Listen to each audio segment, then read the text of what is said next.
having no ambition or no goals,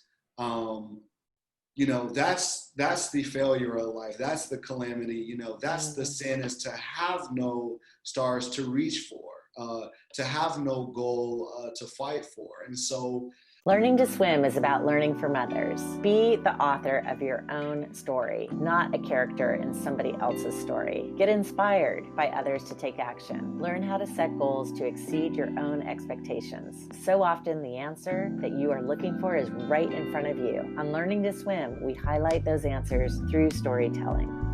Hello, Brantly. How are you? I'm doing great, Kristan. How are you? I am doing really, really, really, really well. So well that I can't even say it. Thank you so much. I know. Oh, Fridays, I tell you. Thank you so much for joining me on Learning to Swim. This is where I get to reach out to other professionals and talk about their professional journey, personal journey, how those things intertwine. Also, we hit on bright spots and blind spots and a few other random questions. You have not been prepped with the questions, so you're getting these fresh, and that's kind of part of the intent too, is just to have a spontaneous conversation. And just for your, I always kind of chuckle because most of these questions were crafted pre-COVID, and I find them kind of interesting to revisit them now in the time of COVID. I want to introduce you, Brantly Fulton. You originally are from Michigan. You're local here to Los Angeles now. Is that correct? Yes. And it sounds like, so you were saying that you grew up in a relatively rough neighborhood, definitely with drugs, crime, crime-related activities nearby.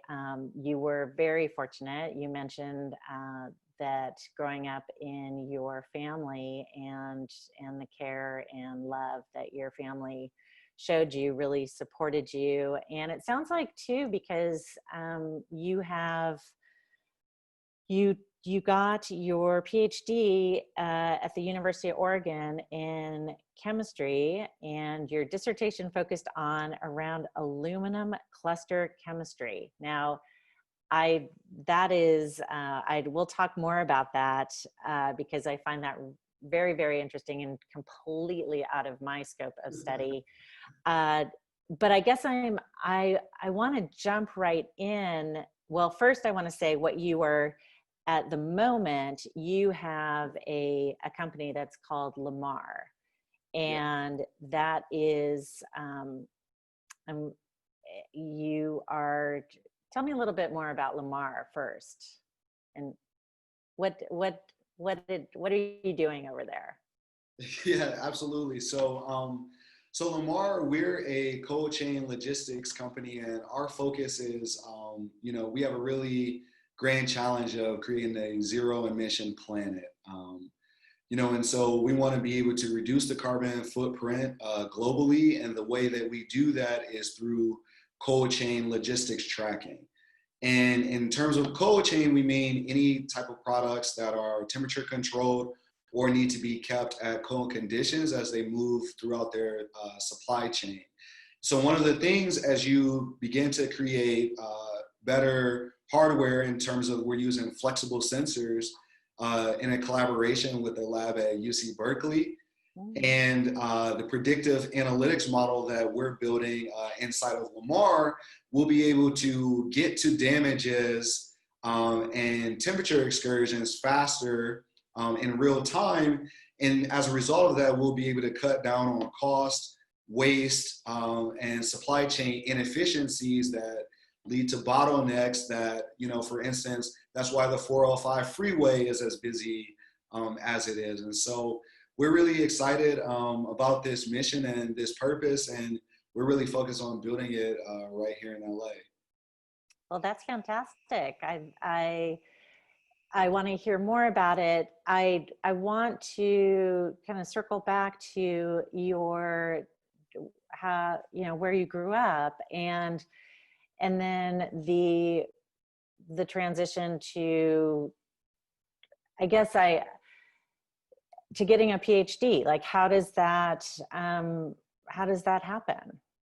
I mean, how did it happen for you? You mentioned how supportive your family is. Yeah, I think having a supportive family, I think to be honest, some of the things that you saw in the neighborhood that I grew up in, you didn't want to become that, or in terms of the opportunities, some of the opportunities were so few or so limited. And so, seeing, I think, beyond, a basketball court, or seeing beyond entertainment, I think is tough to kind of see beyond that in those type of places. For me, one of the things, I think the universe kind of works in a miraculous way at times, because while I was seeing and envisioning, those scenes as a kid, I was also, playing in the dirt, and I think becoming a discoverer and an explorer. And I was really fascinated with bugs and critters and worms. I was really into biology at the time when I was a lot younger. And as I went through school and in high school, I really got into chemistry, I think, actually because a lot of the colors, I was really big into art at the time, and I liked the shapes of molecules and the colors that they would that they would color them. And so it was kind of this world that it seemed really artistic, and had this kind of sort of scientific expression behind it. And as you dig deeper, I think, into chemistry, you begin to understand, that the entire world around us is all, is shaped by chemistry. Atoms make up Yeah. molecules, and molecules make up real world things, whether it's a chair that we're sitting in, a table, down to, the foods that we eat. And so one of the things about chemistry is that it's fascinating because every day is so elusive. It's always changing. New molecular and molecule discovery is happening every day. And, as a result, that changes the time course.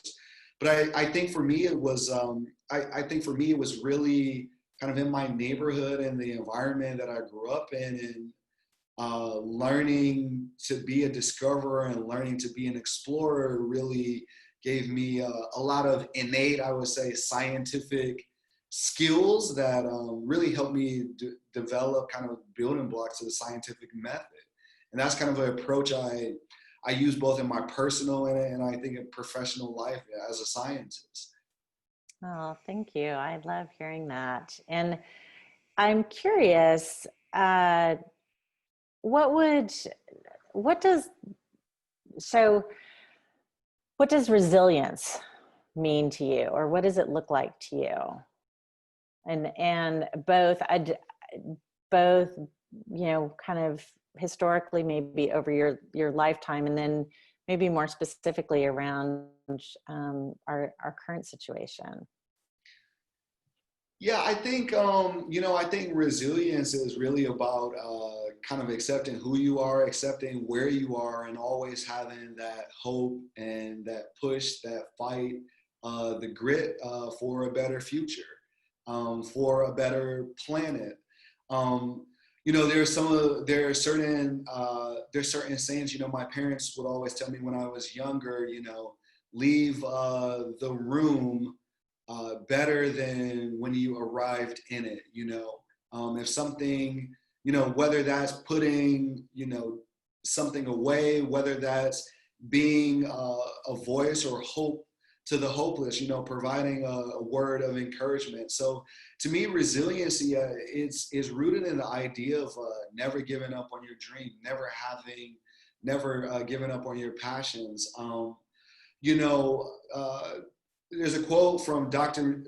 Benjamin Elijah Mays, and he was the sixth president of Morehouse College and mentor to Martin Luther King Jr.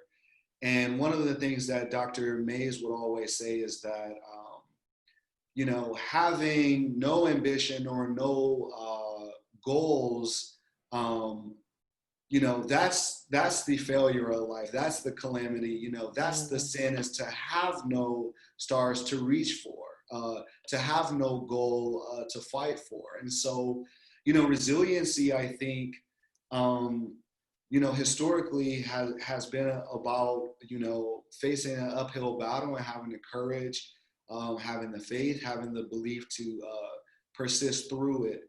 When we talk about these times, there's never probably been a greater need, to be resilient. I think both in terms of, in 2020, we find ourselves in a global pandemic. Yeah. And, that was brought upon as a health crisis, whereas, when we think back to the impact around 2007 and 2008, that impacted us very much so. And that was just more economically and financially focused. Right. So the impact is even greater in 2020, because not only have our financial and economic institutions been disrupted, but also our health has, because it is a health crisis, and so the recovery time and the recovery modes will be longer probably than expected. But I think that's where being resilient is important. I think there's a lot of civil and social unrest that, to be specific about, that Mm-hmm. existing in America. And there's a certain resiliency that's needed when you speak about new reform, and we speak about the institutions in America and how they need infrastructural changes to really be the society and the free country that we all, idolize, and we see for ourselves, but we also see this future country that we want to be sustainable for our children to live in. Well, and you identify as a Black man. You shared that with me, and so in such, when you look at, I mean, I guess I in some ways I'm just at a loss for words, because it feels like, from my viewpoint, you've already had to be so resilient for so long. And just as a member of being Black in America. And then, and certainly I think that there have been so many failures along the way in terms of, legislature and leadership for the Black communities. And I do feel like we have this momentum right now with the conversations that are happening, and really it feels like, I hope at least, that it's impossible for anyone to ignore who lives in the United States at this moment. What would be, where do we go from here? I mean, what would be something that you feel like, how do we continue to have the conversation in a meaningful way, as we move past, we unfortunately, I mean, we have these daily tragedies happening, and so how does the conversation can continue, and then and I also know, like, beyond conversation, how do we stay in action? Yeah, I think that's a good question. And just to give an example, I think from my own life as a as a founder and an entrepreneur, when you look at the statistics, it's around 1%. Only 1% of venture capital funding goes to African Americans in the United States. And so, when you when it's these type of statistics that what really is required to change, you know, environments and societies. You know, if you want to change the, if you want to change the, if you want to change the violence in a city like Chicago or Baltimore, you know, it starts at the top. It starts at economic building and wealth building and economic improvement. You know, we can put in place, I think, laws around, you know, police regulation and police reform. But until we go into those neighborhoods, into those communities, and provide better economic and sustainable economic models where, you know, people can live, work, play, earn a job, or earn an income in the same neighborhood, then these types of problems will continue to persist. So I think it's really about, you know, how do we invest economically into these types of neighborhoods to actually build out communities. You know, Dr. Claude Anderson, and he's famous for a number of reasons, one of which he has a book called Powernomics. But, you know, one of the things that he talks about, you know, even if we change or try to change school reform or police reform surrounding police brutality, all of those things are inherently linked to economics. And so we first have to change the economics, and there first has to be close the kind of inequality and these kind of economic wealth gaps to be able to then do these higher level, higher order things such as police reform and having representatives who reflect, you know, what the community looks like, having legislative representatives that are from, you know, local communities. You know, at the end of the day, it requires strong economics to run a successful campaign.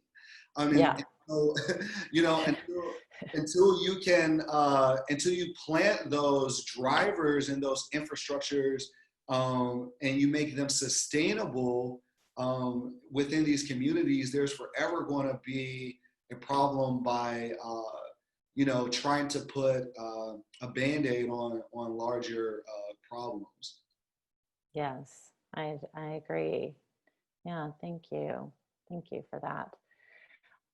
You mentioned, I want to shift back a little bit more focused on you specifically. You mentioned as a child being, it sounded like you were very observant, taking in your surroundings, and also very curious about the world and both the micro playing in the dirt and the world around you. How do you maintain your curiosity as an adult? Like because I find that to be such an important part of being a business owner. And also I think that's where kind of a lot of the gems come out in terms of the work that we do. So how do you remain curious? Yeah, absolutely. I would say there's a number of avenues. You know, I think, you know, even after finishing a PhD, I think, you know, it's easy to kind of get to this endpoint and you go, oh, you know, right. I'm Dr. Fulton now, you know, but the reality is you know, the learning never stops. And so I think one way is to always be learning something, to always, you know, be pushing education forward. The other, I think, is you know, engaging in true hobbies. You know, we all have jobs. You know, we all have to provide for, you know, ourselves and feed our families. But I think it's also important to engage in hobbies that you just purely, you know, you purely perform it for the love, you know, for the love of doing it. And I think that really helps foster curiosity. It allows you to be creative. It allows you to be in a space where you have something that you're passionate about, you know, that has a never ending point, you know. So for me, you know, some of those things are film, photography. I'm really involved I used to actually be a chess coach Oh, when I was in college at Morehouse, and you know, I still love to play, you know, with friends or family, and so you know, I think really being engaged with things that you enjoy doing is a way to be curious. You know, one of the things I feel is as we get older, you know, society has a way. I think friends and family and personal relationships have a way of you know, making a person feel guilty, you know, for being oh curious, yeah. or, you know, still having you know, these childlike curiosities or visions or ideas or dreams. And one of the things I think as a person is never losing that, you know, of you know, going back in the mind and, you know, placing yourself saying, you know, when I was 7, when I was 8 years old, you know, what did I just enjoy doing? You know, what are the things that are just fun to me? And I think as you get older in life and, you know, responsibilities pick up and, you know, life gets serious, there always has to be a fight for that, to keep that inner spirit, to keep that inner child alive. I think that pushes a person forward. Oh, I agree. Yes. And I do think that a lot of times our kind of our day to day, and especially as we take on more responsibilities as adults, yeah, that we can kind of lose that we just we get out of practice of kind of finding awe and wonder in the world around us. Speaking of your childhood, can you remember a particular story or book that you loved, that was either read to you or that you read when you were younger?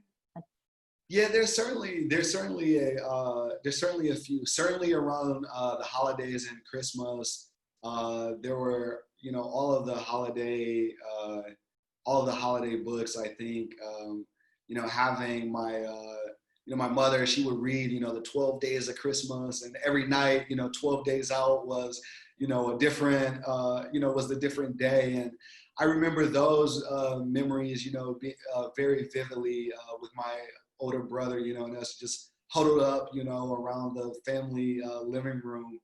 I would say other books that stood out to me. I remember really young. It's like the famous caterpillar book where the caterpillar like eats through the apple. It's like Oh, right, a right. The classic.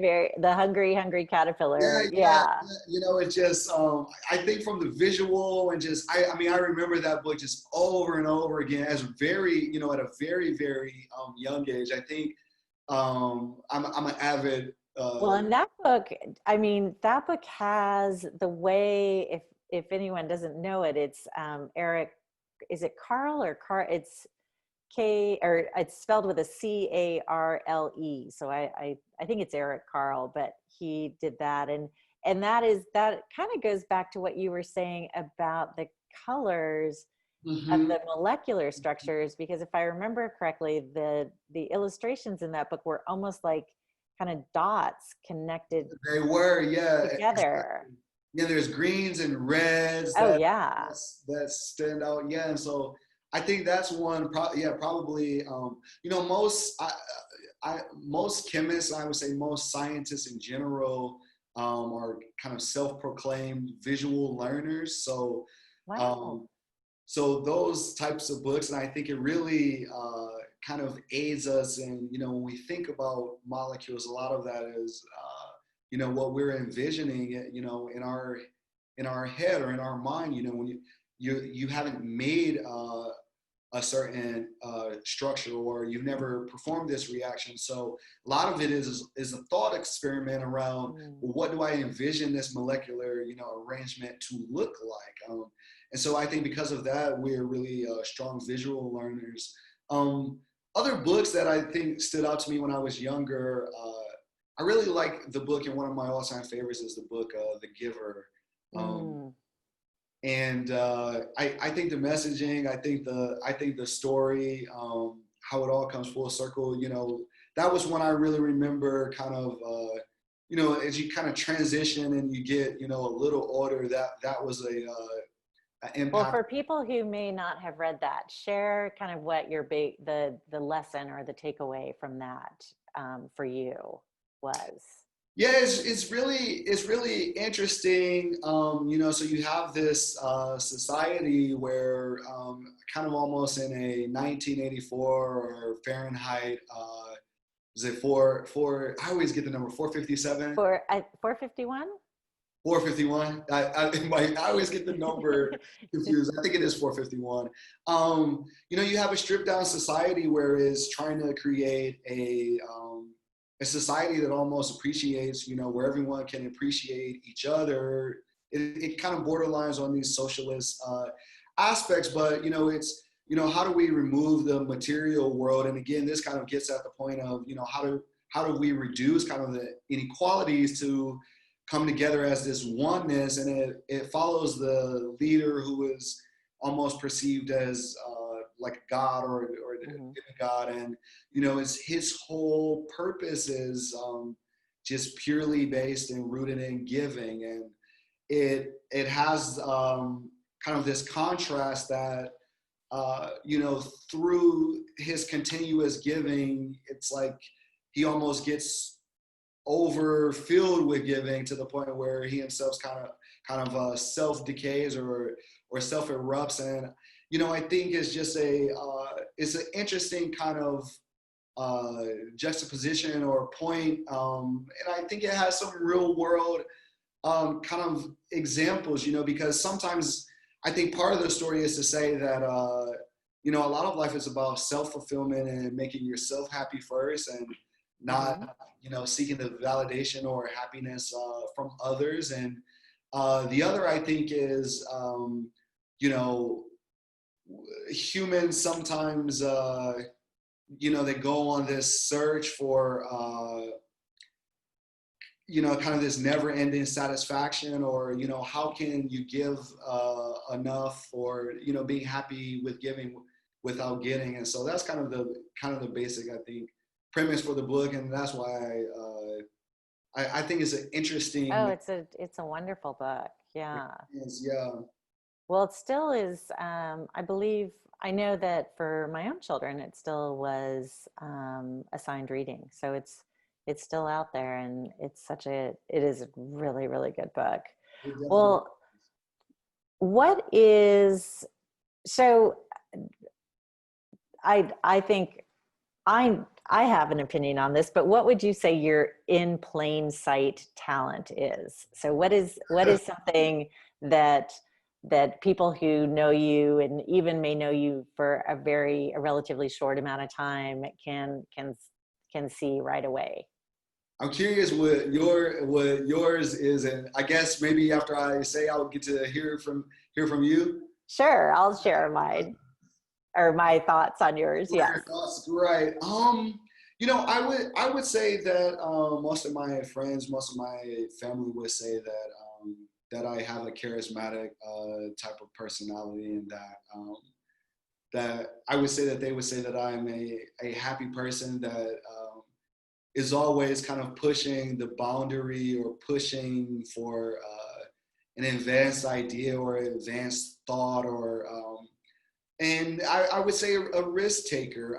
That's kind of a classic trait, I think, of entrepreneurs. Oh, absolutely. To be a successful entrepreneur, you definitely have to take risk and go against the grain. And I think even sometimes, your support systems, they might think that idea A, is the best idea for you. And, you might say, well, I'm really committed to idea B, and, my passions are around that, and I want to explore and push that further. So, I would say charismatic. I would say risk taker, or I would say those are probably towards the top of that list. Well, I think what I would say is, and one thing that I really appreciate about you is just how well you know yourself. There's a lot of I perceive you is you have a really good sense of yourself, and also you're comfortable in that sense of yourself, and which I think actually allows for these other attributes that you've described. I mean, I think they all go together. You know, I believe you are charismatic because, again, you know, you know yourself, and you're comfortable. So that's what I would say. Yeah, I definitely, I would agree. I would agree with that, and I think you're absolutely right in the fact that being comfortable with myself does allow, I think, both the focus and opportunities. It allows me to, I think, better understand, things that I do want to do, things that are within my wheelhouse, things that I have the time for, the capacity that's in my science knowledge background, all of these things. I think Yeah. you can manage it, and it becomes, I think, easier as a result of that. Yeah, for sure. So then what would be a hidden talent that you would be willing to share with us? Hidden talent. Well, Let's maybe hidden to us. see. um, I would say some of the hidden talents are really, really around my business pursuits. As an entrepreneur, because I come from a very deep, science background. Well, I guess that's not a hidden talent though, since I'm entrepreneur. I guess that's kind of more of a frontline talent. Maybe music. I One of the things that when I was younger, I was in like the band. I played saxophone, and I think kind of one of my life, if it were on kind of a bucket list, or at the end of my life type of thing, one of them I would say is like mastering a musical instrument. And so I'm a lover of music, and for me, I think there's a couple of different options. Maybe like a bass guitar, or like, Yeah. and then since I do come from like a woodwind, like a saxophone, I always have had a appreciation for the horn. So like a bass clarinet, or even like a trumpet or a baritone, or something like that. I think, and just mastering an instrument, I think, is something that would be fun and novel. That would be great. I know I would, uh, eons ago, I played the flute and not very well. And so yes, I do have that. It would be so nice to master an instrument. But tell me a little bit too about kind of what you think is one of your, and it doesn't have to be hidden, but just one of the things that is unique about how you approach building a business. Your brand, like your kind of secret sauce of entrepreneurship. I would say it's patience. I would say I'm deceptively patient. Ah, And and I think for some people that's like, I think for some people it's hidden because it seems, I think that's not easy to see on the surface. I right. had, when I was in graduate school, I had my first patent when I was 23. I finished my PhD at 28. Wow. And so, really, I think, even for myself, at a lot of times, I think for a lot of other people, right, it's like this idea, of moving through life fast, or moving, through things quickly. And so I think, one way has been I think, is having the patience through all of that, and being patient through all of that, and patient with all of those processes. And one of the things, as an entrepreneur, and I would say deceptively patient, I think almost can be in an agonizing way at times is, with the team around me. And, when you have a small startup, it's moving at light year speed where, there's a million things to get done, from funding and raising capital to operations on the inside. For us, we're a technology company, so building out the technology infrastructures. And so, in wanting all those things, to move at 1,000,000 miles a minute, and, the responsibility for the team and the access that they have to me, and wanting things to get done, at this rapid speed, I think just being so patient and enjoying the process, I think has actually, it's made it more comfortable and it's made it more enjoyable. And I think in kind of the flip side is actually allowed to get to wins and to get to gains, I think faster, because, so many times it's like, it's really easy, I think, to want to move so fast and be so focused on, that result or that destination, or, did I meet the goal?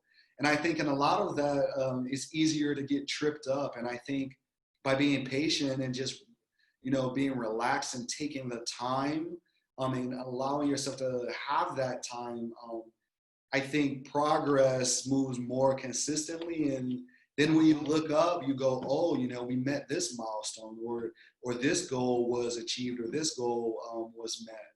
And so that's the one that I would, I would say that I think through all those things, I would say that there are times where my patience, I think, has annoyed people. And I find that, I find it really funny, and I find it interesting.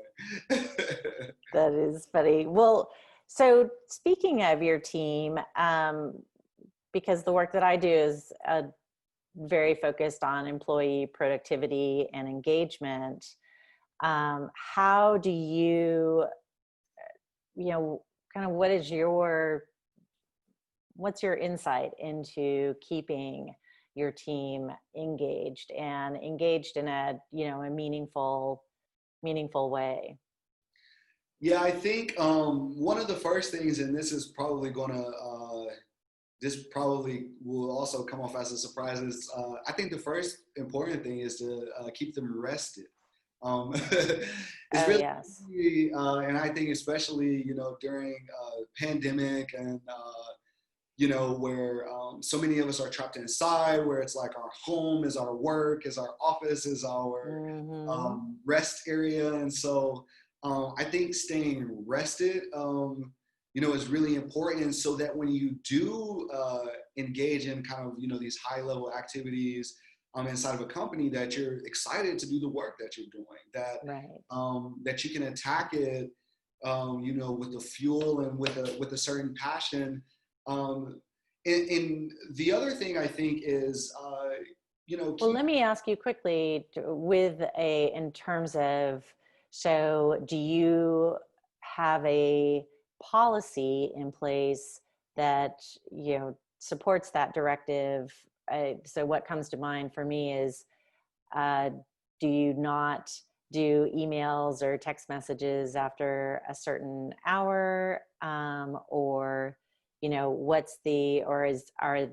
are weekends pretty sacred in terms of time off, or is there a kind of a formal policy around rest, or how do you support that for your team?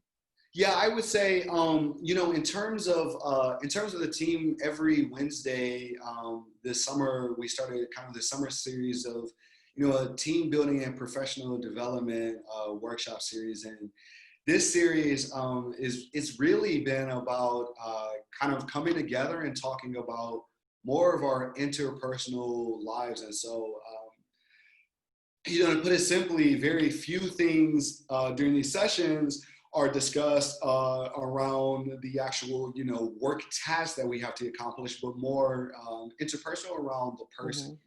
So we talk about mental health, we talk about wellness, we talk about the power of happiness and the why and why we do things and how to be passionate.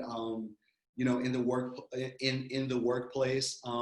For myself, I would say, a startup, most people would say, well, a startup, you're supposed to work 16 hours a day for Right. 7 days a week. And, that kind of model, the reality is it's not sustainable Yeah. to have a model like that. Anyone who is an entrepreneur, to try to keep that going, you will experience burnout. For myself, I think is one way that helps is, like you say, having a consistent schedule. One of the things that really helps for me is when I do have to take meetings, I try not to take very many meetings, after 3 or 4 p.m. in the afternoon, just to give myself, that mental rest, that mental break. I don't want to be sitting in a meeting at 5 o'clock, not Oh, engaged. yeah. It's Yeah. more, yeah, I think, it's more important to push that meeting, to the next day if it has my full attention, full cooperation. In terms of the weekend, spending time with friends, or family, I at least try to take one day throughout the week where it's a completely hands-off, kind of hands-free day where I'm not really doing anything related to or engaged with the company. And that's from, answering, sending emails, calls with some of our clients or partners. So I think those type of things, kind of keep me refreshed. And I think learning from a lot of people that I look up to in this space as well. When we were modeling Lamar, I was really fascinated by Yvon Chouinard, and he's the founder Patagonia. of Patagonia, and he wrote a book called "Let My People Go Surfing." Mm-hmm. And this book is is really about giving his employees, for people I guess that don't know, Patagonia is based in Ventura, California, and it's right off the beach. And it was his purpose and his mission to build their first facility close to the beach. He himself is a avid hiker and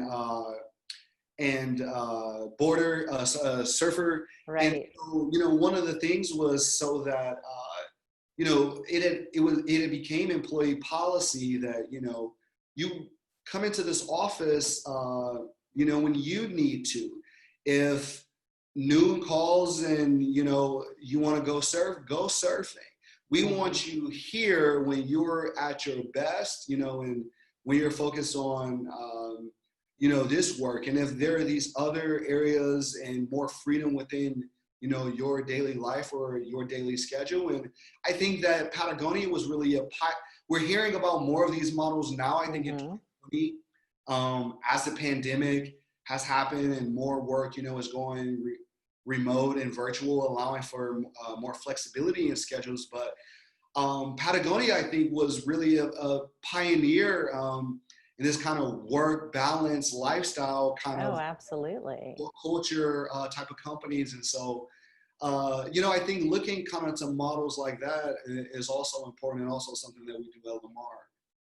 Well, and I think too, what I believe, I can't remember the exact study, but companies that elect to give their employees pretty much the freedom to take time off whenever, like not saying, oh, you've got 2 weeks of vacation every year, or you've got this many sick days every year, but companies that choose to do a much more flexible model that really empowers the employees to take the time off as they need it. I mean, I believe that the research overwhelmingly supports the fact that people don't abuse that, and they appreciate it. And and I'm sure that those types of companies also have other added benefits, which it is also allows for the employees to be happier and more content. But just in that specific instance of taking time off or whatever, that it is rarely something that anyone doesn't come in for for days on end. Absolutely, absolutely. No, I Yeah. completely, and as as work becomes more and more digitized, and there's such a gray area now between when the workday ends and begins Yeah. and ends, and so I think providing those the traditional 9 to 5 workplaces all but non-existent nowadays. And so providing more of that flexibility, I think we'll continue to see as being a needed value add. And I Right. think companies in the future will be more successful by adopting more of those models for their employees. Let me ask you what do you think is, I mean, it sounds like you are doing so many things really, really well.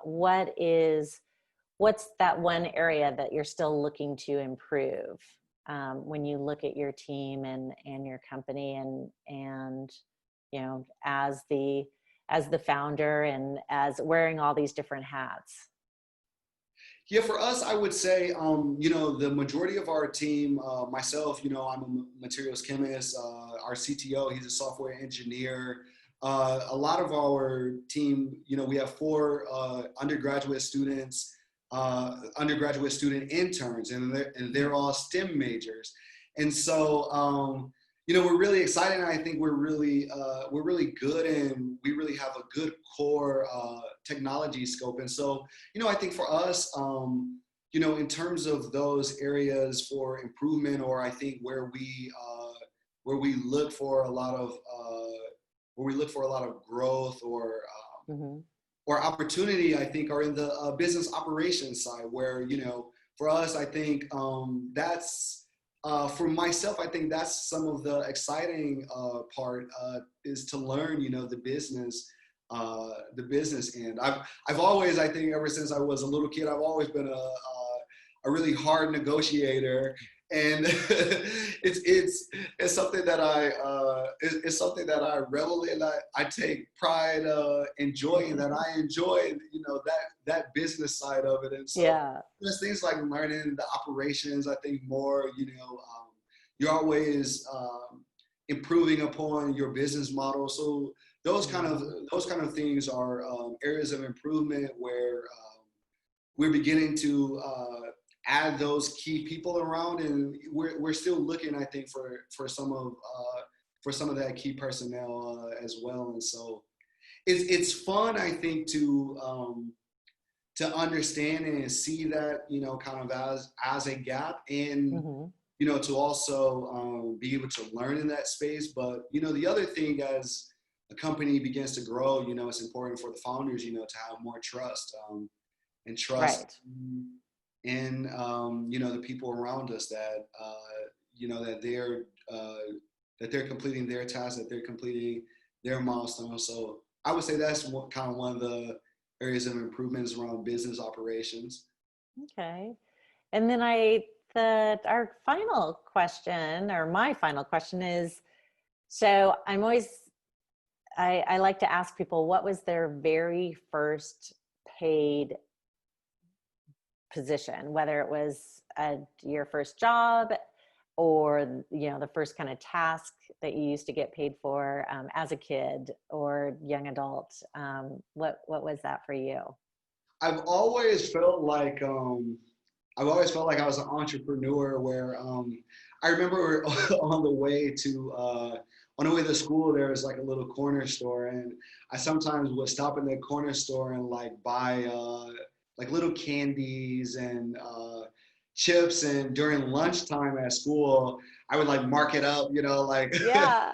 50 to 100%, and like try to, it was just kind of, I always thought it was a cool idea, even back then, like, hey, I spent $1, $2 on this, can I turn $2 into $4? So I would say, for myself, that was kind of the first, I was young, I would say, maybe 6th, 7th grade, where I just had this desire to kind of like, I thought I was I thought I was in business, and, I wanted to kind of make money. When I think about it a little later, when I was in high school, and again, I had saved up some money, and I had bought a lawnmower from like a flea market. It was actually a really good lawnmower.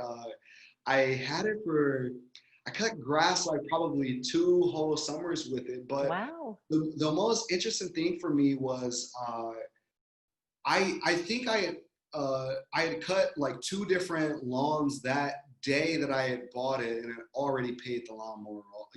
I had paid the lawnmower off the day that I bought it. And so, it was like, I just thought that that was so cool, to, kind of invest in something and Mm-hmm. directly, get that return on it, like in the same day.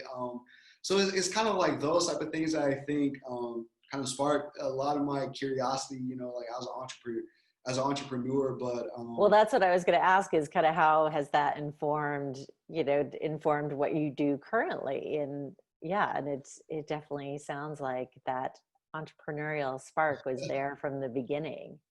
yeah, and I would say, even while I was in graduate school, and I think it was I think it's a really odd path to take to say I want to run a business. To get a PhD in chemistry, and the purpose and the reason that you're doing it is to run a business. I would say that's probably I would say in the past that had probably been 99% of not the not the people. But it's some really interesting statistics now. So one of the largest societies for chemists is the ACS, which is the American Chemical Society, and they did a study a couple of years ago, and it looked at PhD graduates across the country. And it was a really shocking statistic, where it was something, I think it was close to, I I'll have to get this number. Maybe this will have to be edited later in the video, but Yeah. I think that it was somewhere around 60% of uh, like recent PhD chemists in the past like 5 to 10 years had worked in startups, Mm, or went to work in a startup after they finished their PhD. And so, it is really a kind of interesting statistic that poses a lot of questions. Where does this come from? What does it mean for academia? What does mhm. this mean, for industry? Why is this happening?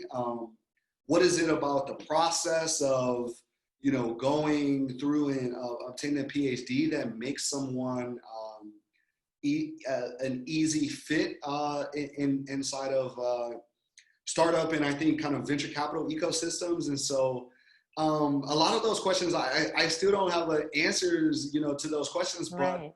this is like kind of new, these are new studies that are coming out, and I think they're important because they're going to shape a lot of what we see in terms of the STEM future, where I predict that we'll begin to see more STEM majors that become entrepreneurs and lead business careers. We'll see more scientists in government and in policy in Washington, and voting.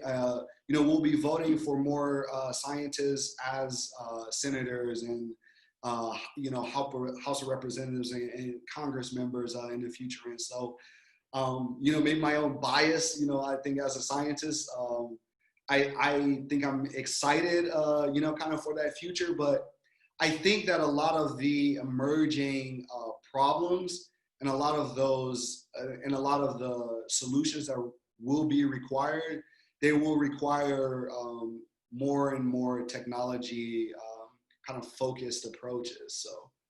Absolutely. I would agree with you. And I do think it is a very interesting shift. So I look forward to that too. Well, Brantley, thank you so much. I think that's a lot for us that's a great note to leave on, something for us to think on, and we can we'll have to circle back and see if we get any more data for our next conversation. Absolutely. Absolutely. And thanks so much, Kristan, for the time. Absolutely. Well, we will have information where you can learn more about Dr. Brantly Fulton in our show notes. And thank you again. Take care.